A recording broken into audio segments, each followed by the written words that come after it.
Government and non-government representatives from Israel and several Arab countries are in Abu Dhabi for 3 days to discuss cooperation. And with us now from Abu Dhabi, are Ambassador Daniel Shapiro, former U.S. Ambassador to Israel, and Dr. Abdelhadi A from Bahrain. Thank you both for joining us tonight. And let me start with you, Mr. Ambassador, as the director of the N7 initiative. What are the goals of this gathering? Jacob, thanks for having me. The N7 initiative, which is a partnership between the Atlantic Council and the Jeffrey M. Talbot's Foundation, aims to deepen relations between Israel and Arab states, not at the level of most senior government officials, which happens more naturally between governments and through the Negev Forum, but between experts, some from government, but many from non-government, from the private sector, from academia, from NGOs in different fields, so that they can build a network and that they can pool their knowledge and resources and expertise to come up with ideas and solutions for projects that will really make an impact on the citizens of those countries.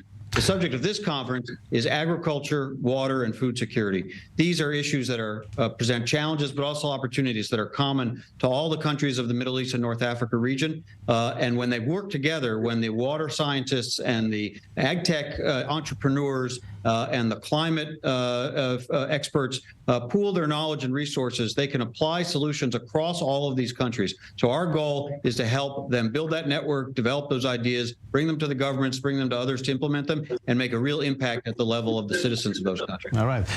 Dr. Abdelwahab, as I've mentioned, you're from Bahrain. What would you like to see as the outcome of this meeting? I would like to see fruitful cooperation and strong projects that really bring people together for the benefit of both or all countries. Any specific goals, something tangible that you'd like to see coming out of this? I would really like to see cooperation in the areas that are needed, because when you touch the areas that are needed for all parties, then you will succeed. Otherwise, when you come with projects that does not have the support of neediness in the area, then it will be just a project that will end and die by the time it's finished. Ambassador Shapiro, what's the impact of recent developments such as the new government in Israel and the renewal of the Saudi-Iranian ties? How do you see this? Well, I think it is certainly a period of significant political turmoil within Israel because of a lot of internal matters that Israelis are debating in the Knesset and in demonstrations in the streets. Also, there's been an increase of tensions between Israelis and Palestinians.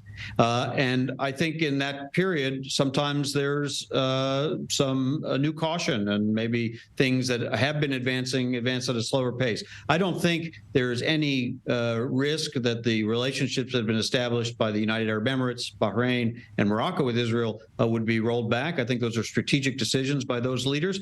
But there are notes of caution, and maybe things don't move as quickly, even on those fronts. And certainly it may not be the atmosphere where you'd expect additional countries to normalize their relations with Israel, although we'd all like to see that happen. But what's interesting about our initiative is it demonstrates that there is still a very wide appetite in all of these countries to go further than just the top-level summits between presidents, prime ministers, and foreign ministers, as important as those are, but to really establish expertise and knowledge and sharing of information that can make a difference.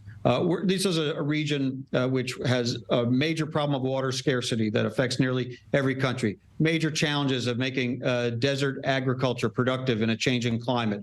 Major challenges to keep their populations fed. And those are not political issues. Those are things that they want to cooperate on, and the participants in our conference are really demonstrating that. Dr. Al-Wahab, I want to ask you, do you see any obstacles in this particular time between Israel and the Gulf states? First of all, my opinion is more of academic. I'm not into politics, but I think the issues is related to, as I said, fruitful cooperation. There is a need for all countries in the treaty to come together and work it out based on knowledge, because the decision you have a decision that based on knowledge, you have a great chance for success.